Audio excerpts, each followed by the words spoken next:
Good afternoon sir. हाँ, good afternoon, good afternoon.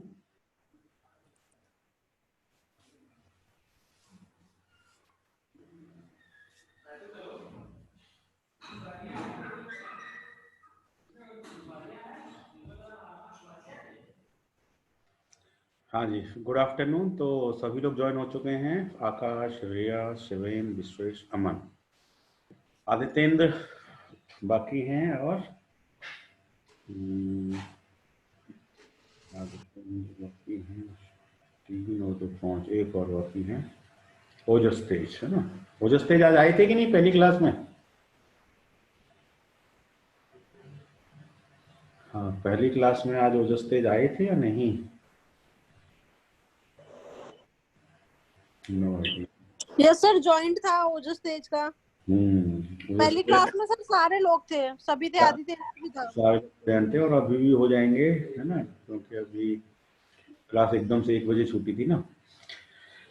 चलिए ठीक है, तो अब हम शुरू करते हैं। मैं दोबारा से शेयर कर ले रहा हूँ स्क्रीन पे। Let I first share the file. Share.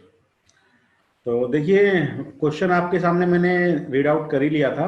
Find the temperature distribution. Temperature distribution निकालना था in the fin using 1 element, using 2 element, using 4 element. तो ये 1 एलिमेंट वाला पार्ट हमने कवर कर लिया और 2 एलिमेंट वाला जो पार्ट है उसमें फर्स्ट टर्म हो गया है, सेकंड टर्म होने ही वाला है। मतलब जब बिल्कुल लास्ट स्टेज पे हम लोग सेकंड टर्म हमने लगभग निकाल ही लिया है और सेकंड टर्म के बाद थर्ड टर्म निकालेंगे, फोर्थ टर्म निकालेंगे, बाउंड्री कंडीशन अप्लाई करेंगे और आंसर आ जाएगा टेम्परेचर डिस्ट्रीब्यूशन। उसके बाद हम कहाँ जाएंगे? 4 एलिमेंट की तरफ जाएंगे। 4 एलिमेंट मान करके फिर क्या करेंगे? दोबारा से वही करेंगे, फर्स्ट टर्म निकालेंगे, सेकंड टर्म निकालेंगे, थर्ड टर्म निकालेंगे, फोर्थ टर्म निकालेंगे, बाउंड्री कंडीशन अप्लाई करेंगे, सोल्यूशन आ जाएगा, तो वो हमारा टेम्परेचर डिस्ट्रीब्यूशन हो जाएगा। ठीक है, तो अब आपको देखो 1 एलिमेंट, 2 एलिमेंट, 4 एलिमेंट, है ना? ये तो मैं करके दिखा रहा हूं आपको, या आप, और आपको इसमें एक असाइनमेंट में देता हूं 3 एलिमेंट का, है ना? 3 एलिमेंट का असाइनमेंट आप ले लीजिए, सभी के लिए है ये सबको सबमिट करना है ना? तो 3 एलिमेंट में डिवाइड करनी है आपको फिन को और आपको टेम्परेचर डिस्ट्रीब्यूशन निकालना है। ठीक है, तो अब आप ध्यान दीजिए कि मैं 3 एलिमेंट में क्या आंसर आपका आएगा, तो वो थोड़ा सा एक आइडिया ले लीजिए। तो let I am sharing white board.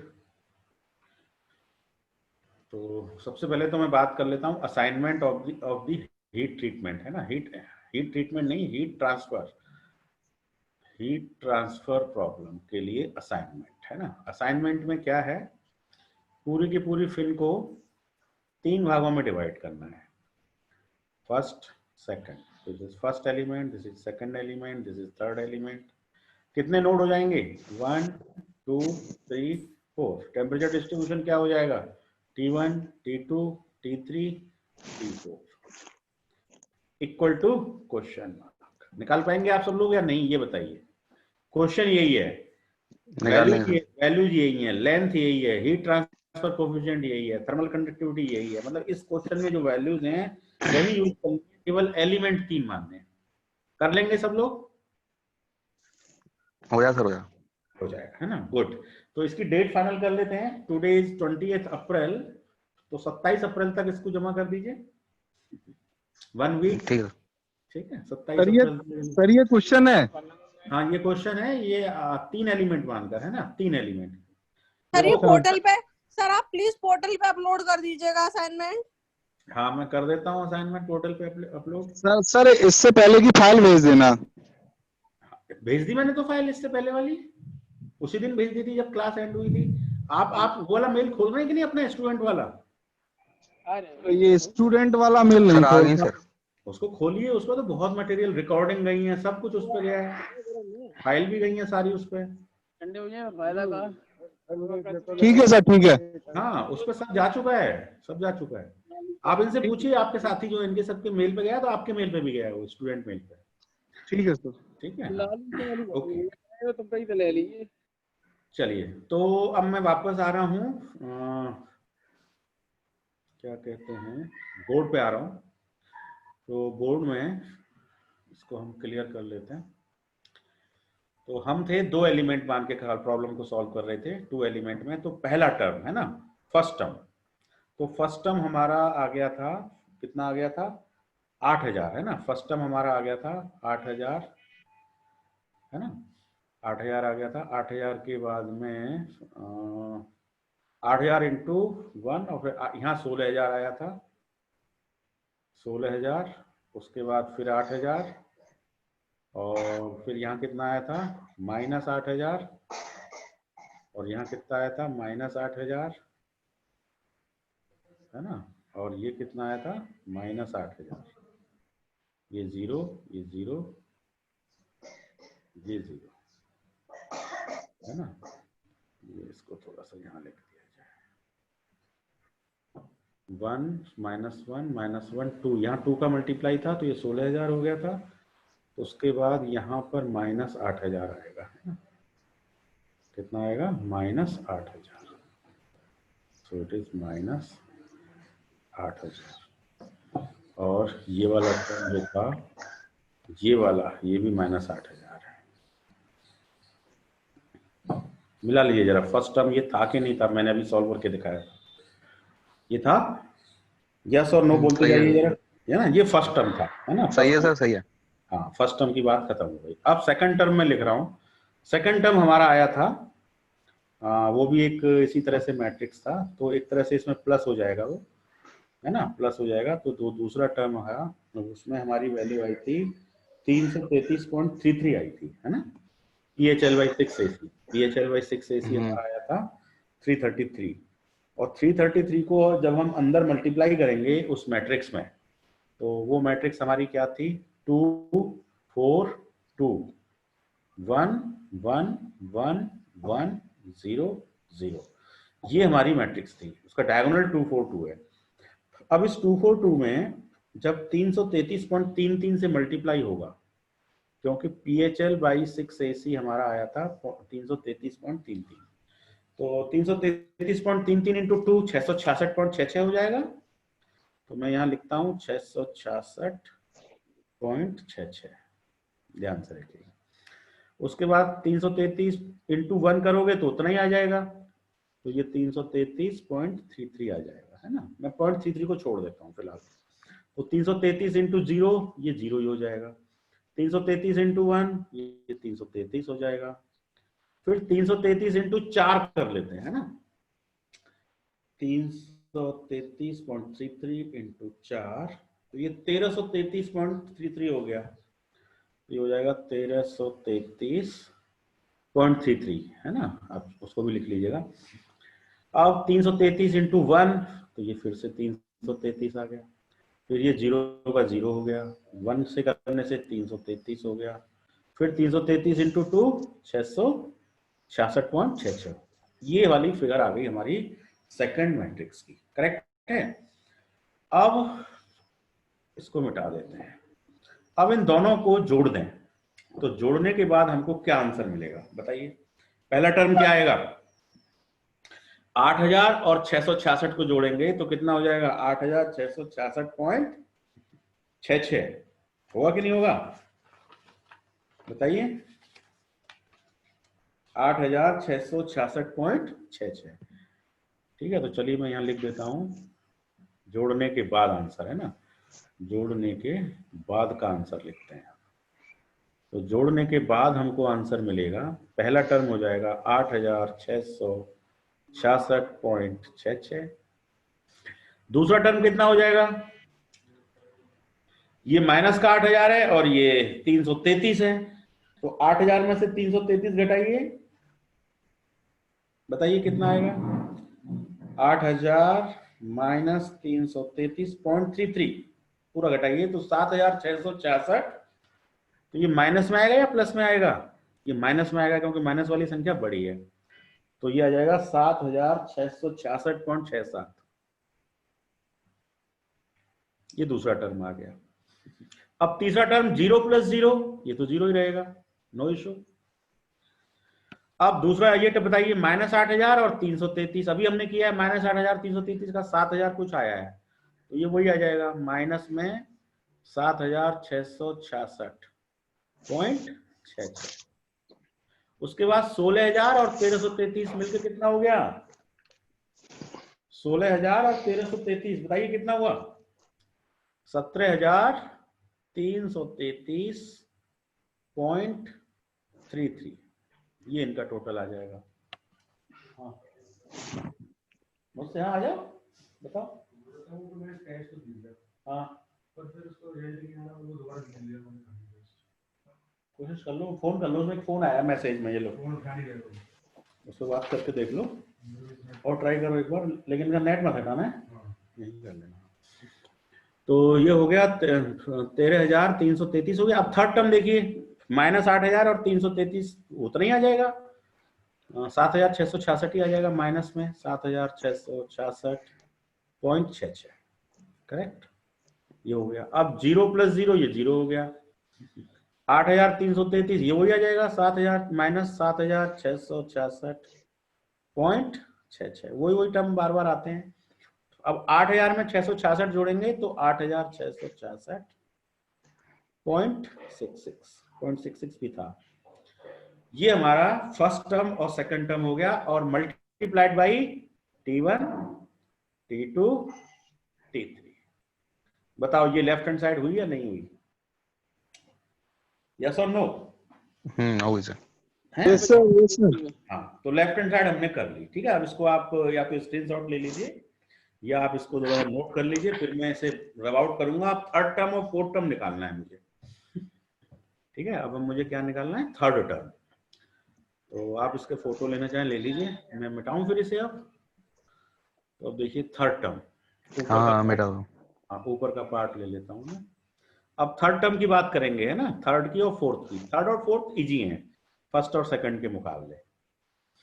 अब देखो थर्ड वाला हमारा क्या है? Q0 plus PH/AC T∞ multiplied by, sorry, ठीक है, ब्रैकेट, ये देखिए ब्रैकेट मल्टीप्लाइड बाई T1 नहीं, L/2। बताओ किससे मल्टीप्लाई होता है? L/2, यही तो था हमारा थर्ड टर्म।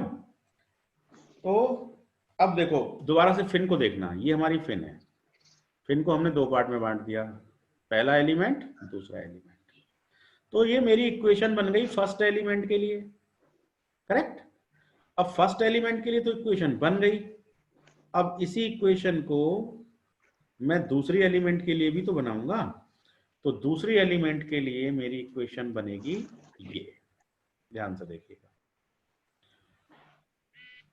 फर्स्ट एलिमेंट के लिए तो ये बन गई, ये फर्स्ट के लिए हो गई है ना, दिस इज फॉर फर्स्ट, इसके लिए हो गई है। अब दूसरे एलिमेंट के लिए देखिए इक्वेशन, वो क्या होगी? Q0 plus PH/AC T∞, bracket close, L/2,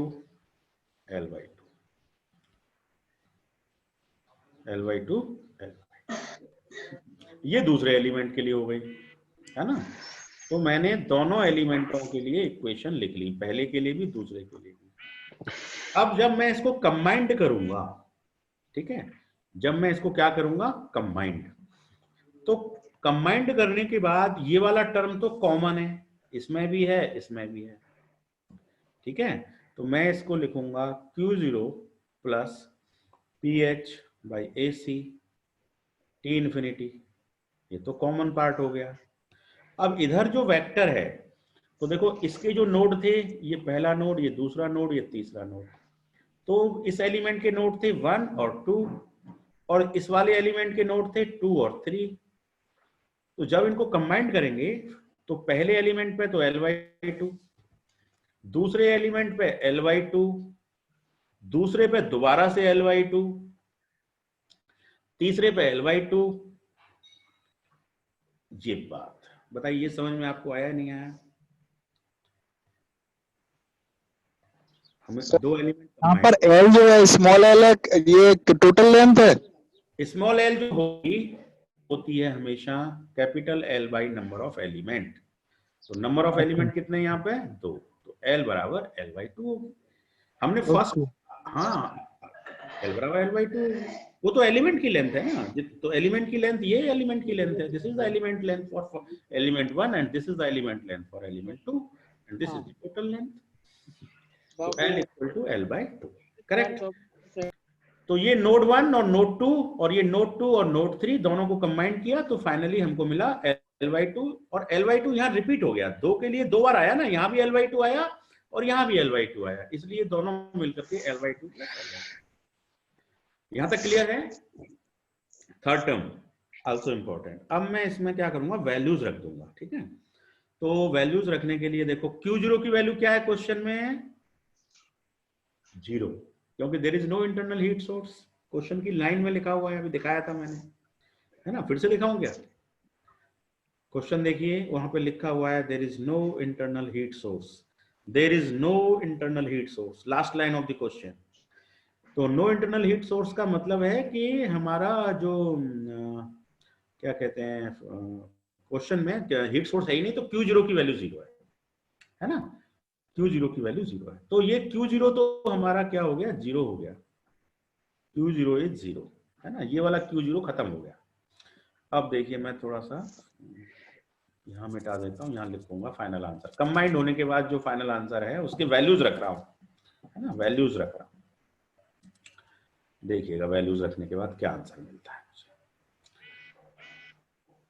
चलिए इसे भी मिटा देते हैं। तो अब वैल्यूज रखते हैं, Q0 की तो 0 हो गई, है ना, Q0 की वैल्यू क्या हो गई, 0, प्लस PH/AC T इन्फिनिटी। बताओ इस टर्म की वैल्यू पहले क्या आई थी? देखो पेरीमीटर में कोई चेंज नहीं आया, हीट ट्रांसफर में कोई चेंज नहीं आया, T इन्फिनिटी में कोई चेंज नहीं आया, AC में कोई चेंज नहीं आया, वही तो है वैल्यू पुरानी वाली। तो जो पहले आया था वही आंसर अब भी आएगा, तो क्यों दोबारा सॉल्व किया जाए? तो पहले वाले केस से देख लो कि ये थर्ड टर्म में कितनी वैल्यू आई थी, बताओ। इसकी वैल्यू आई थी 24 इंटू 10⁵ जब हमने इसको सॉल्व किया था, तो ये 24 इंटू 10⁵ आया था। एक बार फिर से करके देख लो। पेरीमीटर थी हमारी 0.001 इंटू पाई, H हमारा 20, T infinity environment temperature 30 divided by AC π/4, 4 ऊपर चला गया, D स्क्वायर 0.001 D स्क्वायर, पाई से पाई कैंसिल आउट, 0.001 एक पावर चली गई। अब इसको जब हम सॉल्व करेंगे तो हमें मिला देखो 20 into 30 into 4 divided by 0.001, 24 into 10⁵ आ गया इसका आंसर। तो ये हो गया 24 इंटू 10⁵। ये पूरे की वैल्यू सॉल्व होने के बाद ये वाली वैल्यू 24 इंटू 10⁵ हो गई। ये पहले भी उतनी थी जब हम 1 एलिमेंट का सोल्यूशन कर रहे थे, और अभी भी इतनी है, इसमें कोई चेंज नहीं आ रहा है। ये 4 एलिमेंट पे करोगे तब भी इतनी रहेगी, 3 एलिमेंट पे करोगे तब भी इतनी रहेगी, क्योंकि इसमें कहीं एल पार्ट है ही नहीं, एल ही तो चेंज हुआ है, एलिमेंट ज्यादा बढ़ाने से एल बदलता है, और यहाँ एल का टर्म ही नहीं है, इसलिए ये 24 इंटू 10⁵ ही आएगा हमेशा, करेक्ट है। एल का टर्म तो अंदर है, तो अब मैट्रिक्स को चेक करते हैं यहाँ पे। तो L/2, एल की वैल्यू कितनी है हमारे केस में, बताइए एल की वैल्यू कितनी है, 0.025, है ना, और बटे 2 और है क्वेश्चन में L/2, ठीक है। अब इसको लिखते जाएंगे, L/2 लिख लिया, उसके बाद फिर L/2 प्लस L/2 क्या हो गया, L, तो ये 0.025 हो गया, दिस पार्ट इज 0.025, ये दोनों कंबाइंड होके L आ गया, तो L की वैल्यू लिख दी, फिर L/2, तो 0.025 डिवाइडेड बाई 2, ये थर्ड टर्म आ गया हमारा, है ना। अब इस थर्ड टर्म को और भी सॉल्व करके हम लिख सकते हैं कि 24 इंटू 10⁵/2 इसको मल्टीप्लाई कर दें, मान लो, तो मल्टीप्लाइड बाई 0.025 डिवाइडेड बाई 2 करने से आ रहा है 30,000। तो ये पहला जो टर्म गुणा होके आया 30,000, दूसरा 60,000, तीसरा 30,000, ये छोटा सा हमारा थर्ड टर्म हो गया, वेरी इजी। तो third term is very small form में आ गया। This is the answer for the third term. बताइए यहां तक क्लियर है कि नहीं? यस और नो? Yes, sir. Q0QL है ना, बिल्कुल सही है, नो राइट। अब देखिए फोर्थ टर्म की तरफ मैं जा रहा हूं। Now I am moving towards fourth term. Third term हो गया, फर्स्ट भी कर लिया, सेकंड भी कर लिया, थर्ड भी कर लिया, अब फोर्थ टर्म बाकी है। अब फोर्थ टर्म का देखना। फोर्थ टर्म हमारा क्या होता है? ये हमारी फिन है, ये हमारी फिन है। अब इस फिन में दो भागों में बांटा है, पहला एलिमेंट, दूसरा एलिमेंट। इसका नोड 1 और 2 है। तो पहले एलिमेंट के लिए यदि मैं लिखूं तो मेरी मैट्रिक्स होगी हीट फ्लक्स की Q लेफ्ट, Q इसका लेफ्ट मतलब Q1 और Q राइट मतलब Q2। ठीक है, Q1 Q2 हो गया। ये हो गया किसके लिए? पहले एलिमेंट के लिए। अब दूसरे एलिमेंट के लिए लिखें तो दूसरे एलिमेंट के लिए क्या हो जाएगा? Q left. अब इसका Q लेफ्ट क्या है? Q2। और इसका Q राइट क्या है? Q3। तीन नोडों में बटा हुआ है ना, 1 2 3। तो इस एलिमेंट के लिए यदि हम बात करें, पहले एलिमेंट के लिए बात करें, तो इसका ये लेफ्ट पार्ट है और ये इसका राइट पार्ट है। तो लेफ्ट पार्ट पे फ्लक्स क्या हुआ? Q1 और राइट पार्ट पे फ्लक्स क्या हुआ? Q2। और जब हम इस एलिमेंट के लिए बात करेंगे तो इस एलिमेंट के लिए बात करेंगे तो इसके लिए दूसरे एलिमेंट के लिए बात करेंगे तो इसका लेफ्ट ये हो जाएगा और राइट ये हो जाएगा। तो इसका जो लेफ्ट है वो हो गया Q2 और ये हो गया Q3। करेक्ट है?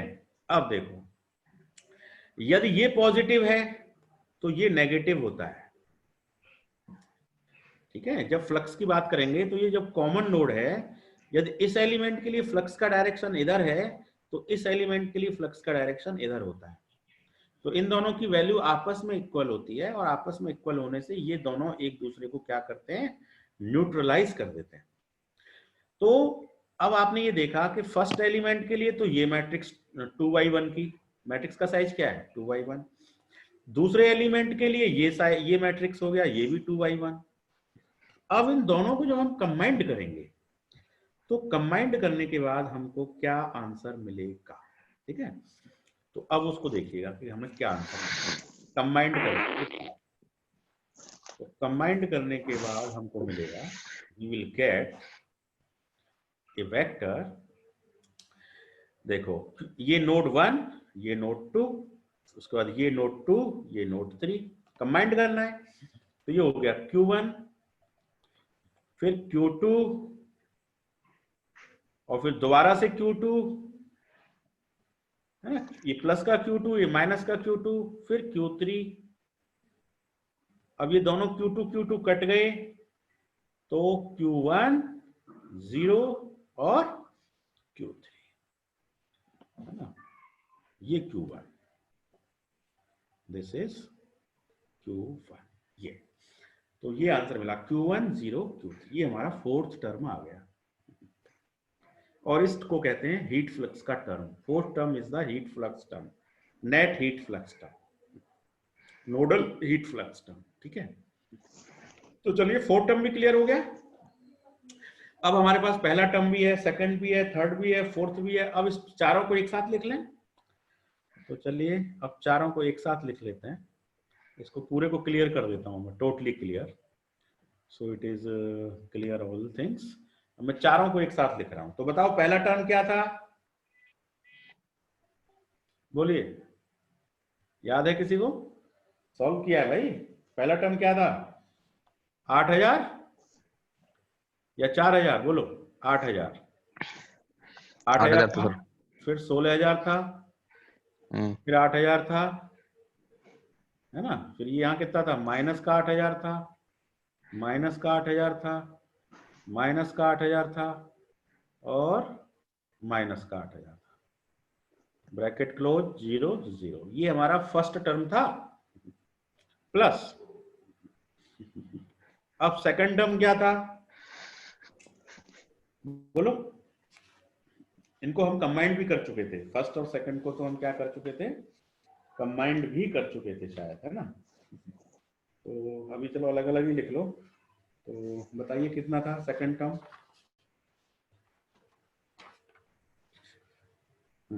1333.33, मैं 0.33 को नहीं लिख रहा हूं, है ना। 1333 था, 666 था,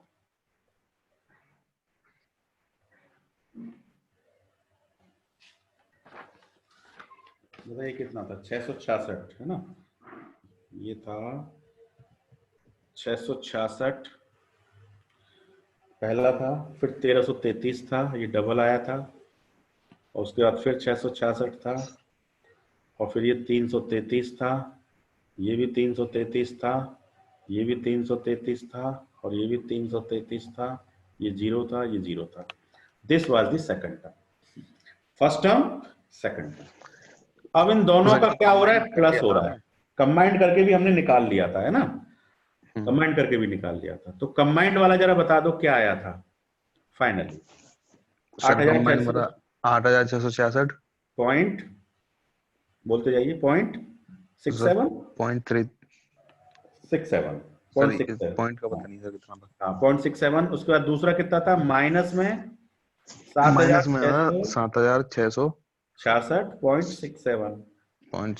तीसरा 0 था, 0 ठीक है। अब इधर बताइए, ये भी -7000 वाला था, माइनस 666, है ना। पॉइंट को मैं छोड़ देता हूँ। अब यहाँ पे कितना आया था? 17,333.33, उसको भी छोड़ देते हैं, चलो। फिर ये था ये माइनस का था -7666 था, ठीक है। फिर ये भी -7666 था, फिर ये 8600, ये 8666 है ना, ये 0 था। ये हमका कंबाइंड होके आ गया था, और फिर इन सब में मल्टीप्लाइड था T1 T2 T1 T2 दे दे। ये भी मत भूलिए, मतलब इसके साथ भी मल्टीप्लाइड है, वो इसके साथ भी मल्टीप्लाइड है। तो चलो फर्स्ट और सेकंड तो हमको समझ में आ गया, है ना। फर्स्ट और सेकंड तो हमको समझ में आ गया। हाँ शुभांशु, मेरी क्लास चल रही है, थोड़ी देर में मिलाता हूँ। हाँ, तो ये हमारा फर्स्ट और सेकंड हो गया, ठीक है। अब मैं थर्ड और फोर्थ भी लिख देता हूँ यहीं पे, और फर्स्ट और सेकंड को मिटाऊंगा नहीं, मतलब फर्स्ट और सेकंड के कंबाइंड को, है ना, क्योंकि हमें सोल्यूशन करना है। तो अब मैं फिलहाल इसको मिटा देता हूँ, इंडिविजुअल पार्ट को, है ना। तो फर्स्ट और सेकंड का अब हमारे पास कंबाइंड रिजल्ट अवेलेबल है। अब थर्ड और फोर्थ को और लिखते हैं। तो अब ये इक्वल टू में आएगा थर्ड। अब थर्ड को मैं यहां लिख लेता हूं, equal to third. Third term हमारा आया था, क्या आया था बताइए? थर्ड टर्म आया था हमारा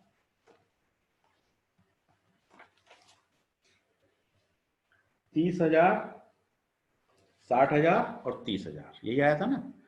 30,000, 60,000 और 30,000, ये हमारा थर्ड टर्म आया था सॉल्व करने के बाद। प्लस फोर्थ टर्म क्या आया था? फोर्थ टर्म आया था हीट फ्लक्स एट नोड 1, उसके बाद हीट फ्लक्स एट नोड 2 0 हो गया था प्लस माइनस करके, और हीट फ्लक्स एट नोड 3, ये हमारा फोर्थ टर्म आया था। बन गई इक्वेशन, ठीक है। अब क्या काम है? इसके बाद जो काम होता है वो होता है बाउंड्री कंडीशन अप्लाई करने का। तो हमारे पास बाउंड्री कंडीशन क्या है? वही बाउंड्री कंडीशन है जो हमारे पास पहले थी। तो बाउंड्री कंडीशन हमारे पास पहली बाउंड्री कंडीशन है T1 equal to 300 degree Celsius, ठीक है। तो इस कंडीशन को अप्लाई कर देते हैं।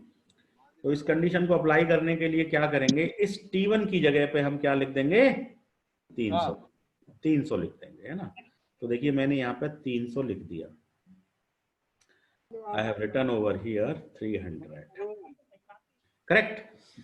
ये बाउंड्री कंडीशन अप्लाई कर दी मैंने।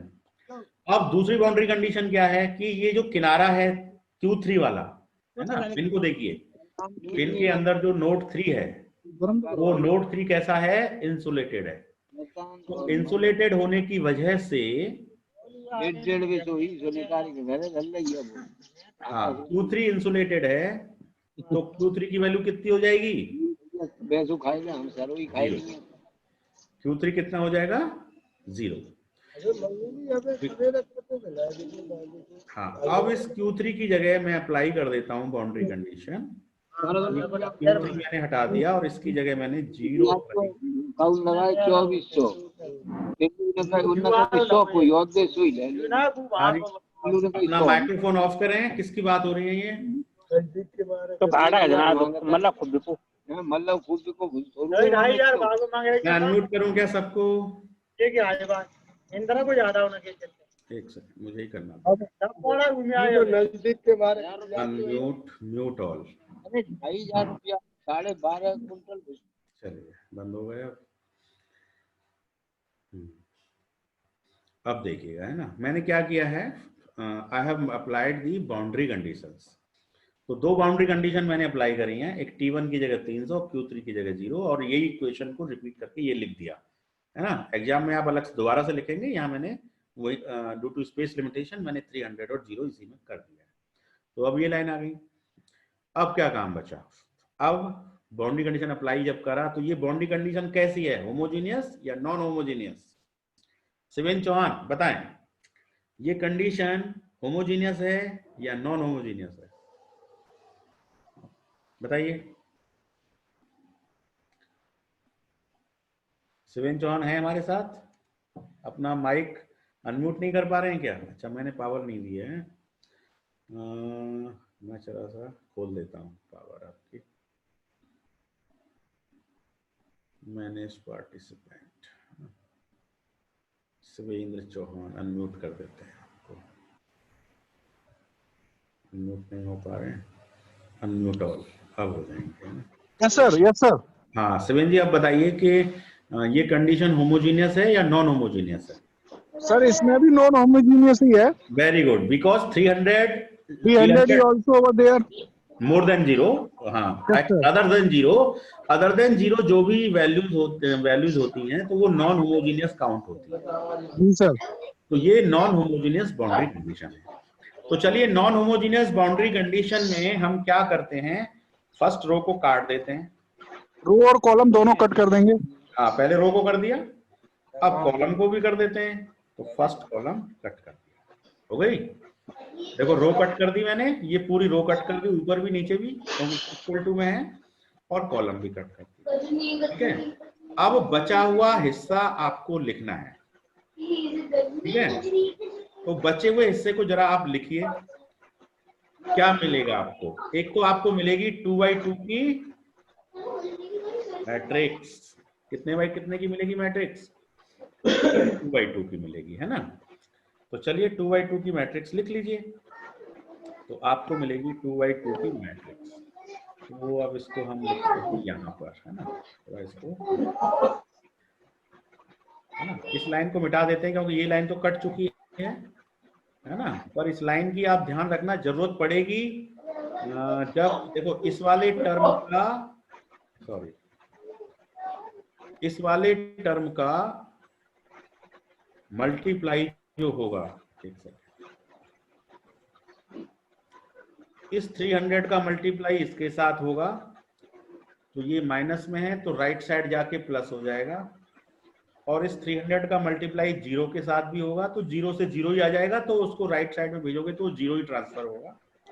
तो इस 300 का इफेक्ट 7666 से भी पड़ेगा उधर, और इस 0 से तो इफेक्ट नहीं आएगा। हाँ, तो कुल मिलाकर हमको मिल जाएगा। इसका माइक्रोफोन, बात किसकी हो रही है? ये क्लास में शांति बनाए रखें। अनम्यूट करता हूं।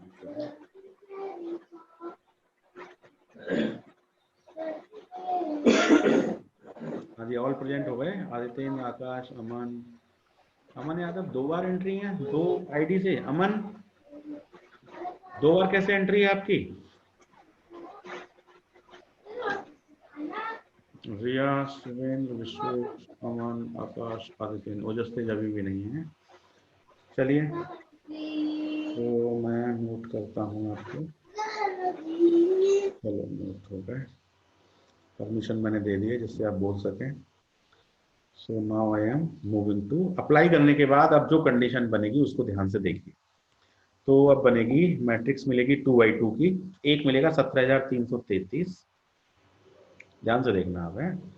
0.33 जो भी उसको ध्यान, वो है ही है, -7666, है ना। एग्जाम में पॉइंट को छोड़िएगा मत आप। -7666, 8666, ये 2/2 की मैट्रिक्स मिल गई, multiplied by T2 T3, multiplied by T2 T3, ये हो गया T2 and T3 bracket close equal to, ठीक है। अब इक्वल टू में क्या मिला, 60,000 और 30,000 और 0 और 0, तो 60,000 प्लस 0 60,000 हो गया। 60,000 प्लस 0 क्या हो गया, 60,000, और 30,000 प्लस 0 कितना हो गया, 30,000। करेक्ट। अब ये वाला प्रभाव और लेना है, 300 मल्टीप्लाइड बाई 7,666, ये माइनस में आएगा, उधर जाके प्लस हो जाएगा, तो इसमें आएगा प्लस 300 इंटू 7,666, ठीक है। तो 7,666 मल्टीप्लाइड बाई 300, ठीक है। अब नीचे वाला प्रभाव क्या आएगा, 300 मल्टीप्लाइड बाई 0, तो ये तो 0 ये प्रभाव आएगा इसका। Correct, bracket close. बताइए ये आपको समझ में आया या नहीं आया? यस और नो बोल दीजिए अनम्यूट करके अपने आप को, कोई एक जना।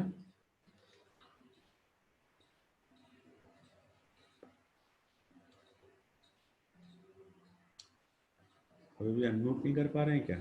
तो कर पा रहे होंगे। शिवेन चौहान नहीं हो पा रहे, चलिए बताएं। यस, क्या आपको ये क्लियर है? हाँ हाँ सर, सर, आ क्लियर गया। है सर। हाँ, अमन याद है? Yes sir. क्लियर है सर। हाँ clear, very good very Clear है गुड। तो चलिए मैं अब आ जाता हूँ वापस, है ना। अब आपको देखो नॉन होमोजेनियस कंडीशन अप्लाई करने में आपसे गलती नहीं होनी चाहिए। आपको बस ये करना होता है, ये 300 का मल्टीप्लाई करना होता है, उसको उधर ट्रांसफर करना होता है। 300 इंटू इतना उधर ट्रांसफर, 300 इंटू 0 उधर ट्रांसफर, ट्रांसफर जरूर करना है। होमोजेनियस में ये ट्रांसफर करने की जरूरत नहीं पड़ती है, क्योंकि वो 0 टर्म होता है, तो 0 इंटू इतना करने से वो 0 ही आता है, तो फाइनली उसको ट्रांसफर करने की कोई आवश्यकता नहीं पड़ती है होमोजेनियस के केस में। लेकिन नॉन होमोजेनियस में तो अब हमारे पास ये पार्ट आ गया, बस अब क्या करना है, इसको सॉल्व करना है। तो अब इसको सॉल्व करने के लिए इजिली कैसे सॉल्व करें, तो जरा सा मैं अब अनवांटेड मटेरियल यहाँ से हटा देता हूँ। ये सब की अब कोई जरूरत नहीं है मुझे, केवल जो पीले कलर में लिखा है अब वही जरूरी है मेरे लिए, लास्ट लाइन वही है ना, बाकी जो हरे कलर में है वो सब मैं मिटा दूंगा, ठीक है। हरा कलर मेरे को अब जरूरत नहीं है, ये सब मैंने मिटा दिया, ठीक है। ये हरा भी मिट गया, लाल भी मिट गया, ये हमारा फाइनल आंसर है। अब इसको सॉल्व करना है, तो देखो दो अननोन है, दो अननोन को सॉल्व करना तो कोई बड़ी बात है नहीं है, दो इक्वेशन बना के सॉल्व कर सकते हैं, है ना। हो जाएगा। जैसे मर्जी चाहो कर लो, लेकिन मैं ये चाहूंगा कि आप दो इक्वेशन बना के सॉल्व मत किया करिए इसको, आप किया करिए यूजिंग गासियन एलिमिनेशन। आप इसको भी चाहे दो का हो तब भी आप क्या अप्लाई किया करिए, गासियन एलिमिनेशन अप्लाई किया करिए। तो गासियन एलिमिनेशन में क्या करना पड़ता है कि जो डायगोनल टर्म होता है, ये डायगोनल टर्म है ये वाला, इसके नीचे के एलिमेंटों को क्या करना पड़ता है, जीरो करना पड़ता है। तो केवल एक ही टर्म को जीरो बनाना है, यहाँ पर केवल एक ही टर्म को क्या करना है, जीरो बनाना है, और आपके आंसर्स आ जाएंगे।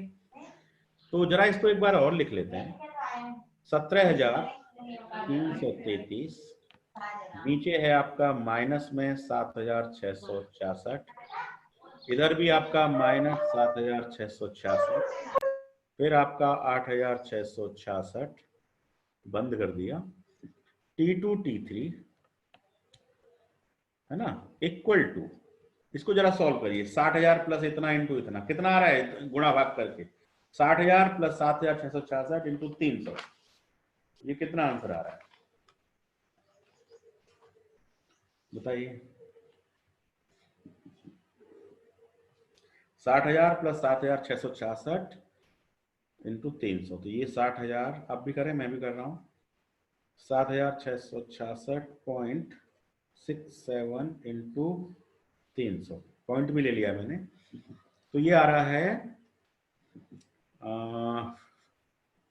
2360,001 कितना आ रहा है? 2360,001। तो ये हो रहा है 2360,001 और नीचे कितना आएगा? 30,000 प्लस 0, ये तो 30,000 ही आना है। Correct, bracket close. ये समझ में आ गया इतना? अब देखिए आगे कैसे सॉल्व करेंगे। एग्जाम में यदि आप गासियन से करेंगे तो ज़्यादा फ्रूटफुल होगा, मतलब ज़्यादा अच्छा माना जाएगा, क्योंकि 3/3 का अननोन आएगा तो आपको फिर गासियन के बिना आपका काम चलेगा भी नहीं। इसलिए हैबिट डालिए कि 2/2 को भी आप गासियन के द्वारा ही सॉल्व करें। तो देखिए अब क्या करना है, ये हमारी रो नंबर कौन सी है? R1। पहली रो कौन सी है? R1, ठीक है। दूसरी रो कौन सी है? R2। तो हम क्यों ना कर दें R1 डिवाइडेड बाई 17,333, ठीक है। R1 going to be R1 divided by 17,333। तो इसको जब भाग देंगे तो ये 1 बन जाएगा। कितना बन जाएगा? 1। अब 7,666 को 17,333 से भाग देंगे तो ये वैल्यू आ जाएगी माइनस में 0.4423,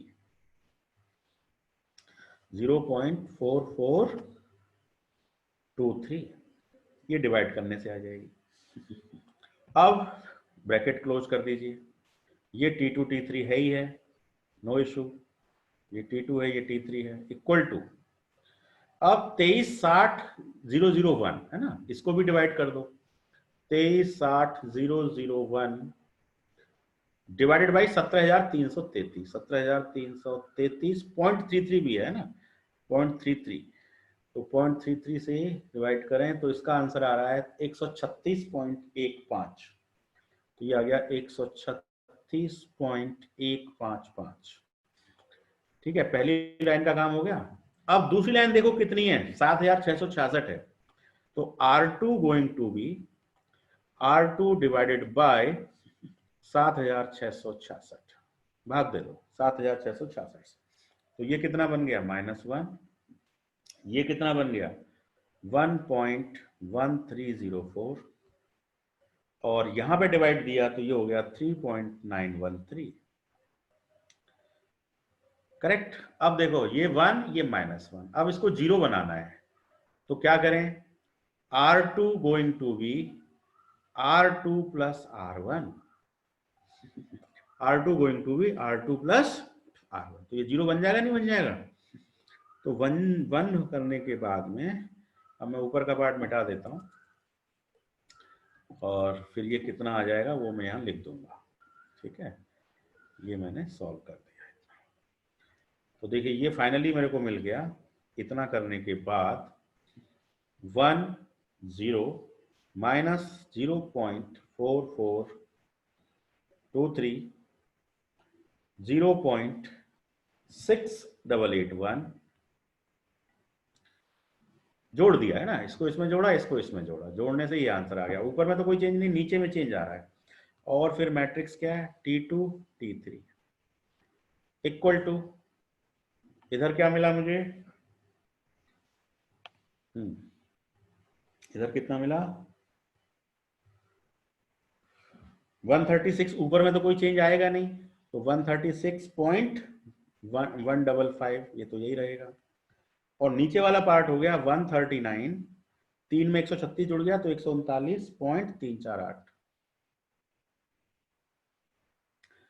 अब बताइए गासियन की शेप में आ गया कि नहीं आ गया? डायगोनल के नीचे का एलिमेंट क्या होना चाहिए? 0 होना चाहिए। तो ये डायगोनल है, डायगोनल के नीचे का एलिमेंट 0 हो गया। बस अब कुछ नहीं करना है, इसको मिटाइए, है ना, इसको हटा देते हैं, अब इसकी जरूरत नहीं है। अब तो कुछ सीधे सीधे आपका निकल जाएगा answer. This much of T3 है ना, तो 0 ये हो जाएगा आपका 0.6881 T3 इक्वल टू 139.348। तो यहां से सॉल्व करने के बाद आपको T3 मिला, डिवाइड करके भाग दे दीजिए। तो 139.348 डिवाइडेड बाई 0.6881, ये आपका आंसर आ गया 202.51। तो T3 का आंसर आ गया 202.51। 51 degree Celsius. This is one answer, T3, ये आंसर आ गया। अब T3 की वैल्यू उसमें रख देंगे तो T2 आ जाएगा, ठीक है। T3 की वैल्यू जब उसमें रख देंगे तो T2 आ जाएगा।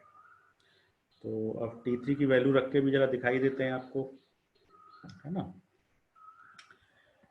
तो देखिए क्या इक्वेशन है, 1 इंटू T2 तो हो गया T2 minus 0.4423 into T2, T2 की वैल्यू कितनी है 202.51 हमने निकाली है, इक्वल टू 136.155। जब इसको सॉल्व करेंगे तो T2 इक्वल टू आपका आ जाएगा 225.72, 225.72। So this is the answer. दोनों आंसर आ गए। अब फाइनल आंसर क्या हुआ, हमसे क्या पूछा था क्वेश्चन में, टेम्परेचर डिस्ट्रीब्यूशन, है ना। हमसे पूछा गया था टेम्परेचर डिस्ट्रीब्यूशन। तो टेम्परेचर डिस्ट्रीब्यूशन क्या होता है, टेम्परेचर डिस्ट्रीब्यूशन जो होता है वो होगा अब हमारे केस में टेम्परेचर डिस्ट्रीब्यूशन, है ना, temperature distribution T1, T2, T3, यही तो है टेम्परेचर डिस्ट्रीब्यूशन। T1 कितना है 300, T2 कितना है 225.72 और T3 कितना है 202.51। So this is the final answer for the temperature distribution, ठीक है। अब यहां पर एक चीज हम ये चेक जरूर कर सकते हैं कि मान लीजिए मैं फिन के बारे में जरा सा आपको बताना चाहूं।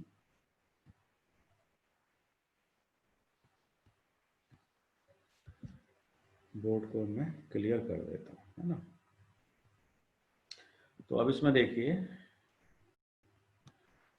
कि हमारी ये फिन थी, है ना। फिन को हमने दो एलिमेंट में बांट दिया था, first element second element. Node कितने बना दिए थे 1 2 3। T1 का टेम्परेचर 300 आ गया, इसका टेम्परेचर 225 आ गया, इसका टेम्परेचर 202 आ गया, 205 आ गया 0.72, और ये 225.72 और 202.51, ये 51 और ये 72, ये टेम्परेचर। अब देखो टेम्परेचर लेफ्ट से राइट की तरफ जब आप मूव कर रहे हो तो आपका टेम्परेचर घटता जा रहा है, 300 से 225, 225 से 205। तो ये इंसुलेटेड पार्ट है, ये आपका 300 पे मेंटेन किया हुआ है, तो ये 300, 300 से 225, 225 से 202। तो ये दो एलिमेंट से सोल्यूशन मिला। एक एलिमेंट से हमको क्या सोल्यूशन मिला था, एक ही एलिमेंट था ये, तो ये 300 था और ये शायद 186 आया था या 198 आया था। तो अब देखिए इस इंफॉर्मेशन की बजाय ये इंफॉर्मेशन ज्यादा यूजफुल है या ज्यादा रिलायबल है, आप खुद ही देखेंगे कि दो एलिमेंट से जो हमने माना है तो वो ज्यादा रिलायबल इंफॉर्मेशन है। सिमिलरली जब आप तीन एलिमेंट की तरफ जाएंगे तो आपकी रिलायबिलिटी और इंप्रूव हो जाएगी, ठीक है। तो तीन एलिमेंट वाला आपके लिए एज असाइनमेंट है, और फोर्थ एलिमेंट का काम आप कर सकते हैं इसी तरह, ठीक है। तो आप कर लीजिएगा, तीन एलिमेंट का एज असाइनमेंट सबमिट कर दीजिएगा, है ना। क्लास का टाइम अब बचा है हमारे पास 1:55 हो गया है, तो हमारे पास 5-4 मिनट हैं। कोई मेरे पास चैट आई हुई है, देख लेता हूँ क्या चैट है। सर अनम्यूट करो, अच्छा ये पहले आपने कहा होगा, ठीक है। तो अनम्यूट मैंने कर ही दिया था आपको। हाँ अब आपका टाइम है। Now there is a time for query, है ना। इस क्वेश्चन में हमने काफी बड़ा क्वेश्चन किया है, मतलब एक एलिमेंट मान के भी किया है और हर स्टेप को डिटेल में समझाया है मैंने आपको। एक एलिमेंट मानकर, दो एलिमेंट मानकर, तीन एलिमेंट एज असाइनमेंट है। अब आपकी कोई भी क्वेरी है हीट ट्रांसफर में, इस क्वेश्चन में, तो बेझिझक कहिए। चलिए मैं आपकी क्वेरी सुनूंगा। सब अनम्यूट हैं कि नहीं, सबको अनम्यूट कर देता हूँ। All participants are unmuted. अब बताइए आपकी कोई क्वेरी हो तो कहिए, या तो चैट के थ्रू कहिए या फिर बोल के कहिए, रेज हैंड भी कर सकते हैं। करिए जरा, रेज हैंड करिए, किसी की क्वेरी हो तो रेज हैंड करिए। सर इसमें इम्पोर्टेंट कौन सा एरिया है, डेरिवेशन का कि न्यूमेरिकल का वो वाला? Both are important. Numerical part is more, मतलब ज्यादा पूछें, देखो वैसे तो दोनों ही इम्पोर्टेंट है, लेकिन न्यूमेरिकल पार्ट ज्यादा इम्पोर्टेंट है। सर अगर मान लीजिए डेरिवेशन का लास्ट रिजल्ट आपको पता है तो न्यूमेरिकल कर ले जाओगे ना। जी जी जी। डेरिवेशन का यदि लास्ट रिजल्ट पता है तो कर ले जाओगे, लेकिन कभी कभी एग्जाम में ना वीक फॉर्म भी बहुत इंपॉर्टेंट है। वीक फॉर्म फॉर्मुलेशन पूछा जाता है एग्जाम में। जी सर। तो दोनों की वेटेज बराबर ही है। ठीक है सर। है ना? तो गुड, अच्छा क्वेश्चन है। और कोई क्वेश्चन किसी का? सर हाँ सर ये क्या था सर, जो आपने सर ये बताया था इसका चौथा टर्म, हाँ। तो 2 एलिमेंट का, तो सर उसमें हाँ। Q3 सर हमने 0 करा था। Q3 इसलिए 0 किया क्योंकि वो इंसुलेटेड है। जो लास्ट किनारा है थर्ड नोड वाला वो इंसुलेटेड है, तो वो बाउंड्री कंडीशन अप्लाई करने के बाद 0 हुआ है। यदि बाउंड्री कंडीशन अप्लाई करने से पहले वो 0 नहीं है। ठीक है। और जो Q2 है वो पहले से ही 0 है। हाँ सर वो तो सर पता था सर, पहले एलिमेंट में पता चल गया। हाँ, ये बाउंड्री कंडीशन अप्लाई करने के बाद, क्योंकि वो इंसुलेटेड है ना, क्वेश्चन में दिया हुआ है कि राइट हैंड इज इंसुलेटेड। ठीक है तो हाँ, इसलिए उसको 0 लिया। गुड। और कोई क्वेश्चन? तो एंड मीटिंग करें फिर? हाँ सर। ठीक है। तो अब हमारा देखो हीट ट्रांसफर प्रॉब्लम हो गई है। असाइनमेंट आप सबमिट करते रहिए और ध्यान से जरूर करिए, और अपना अपना स्टूडेंट ईमेल देख लीजिए, उसका काफी रिकॉर्डिंग्स और काफी फाइल्स देंगे। ये फाइल भी आ जाएगी आपके पास, आज भेज दूंगा। और अब वेडनेसडे जो है, परसों जो क्लास होगी उसमें हम लोग करेंगे बीम, है ना, बीम एलिमेंट को कैसे सॉल्व करते हैं वो करेंगे। बस उसके बाद हमारा सिलेबस फाइनल हो जाएगा। ठीक है। और इससे पहले जो कराया है 3 nodded, 6 nodded, 8 nodded, 9 nodded rectangular triangular element, उसको भी आप रिवाइज करते रहिए, क्योंकि वो वैसी चीजें हैं कि यदि आपने रिवीजन छोड़ दिया तो सब कुछ वॉश आउट हो जाएगा आपके दिमाग से, है ना। तो लैग्रेंजी मेथड, सेरेंडिपिटी मेथड, उनको भी आप रिवाइज करते रहिए। ठीक है, चलिए, thank you very much, happy learning, stay home, stay safe. Thank you. Thank you sir.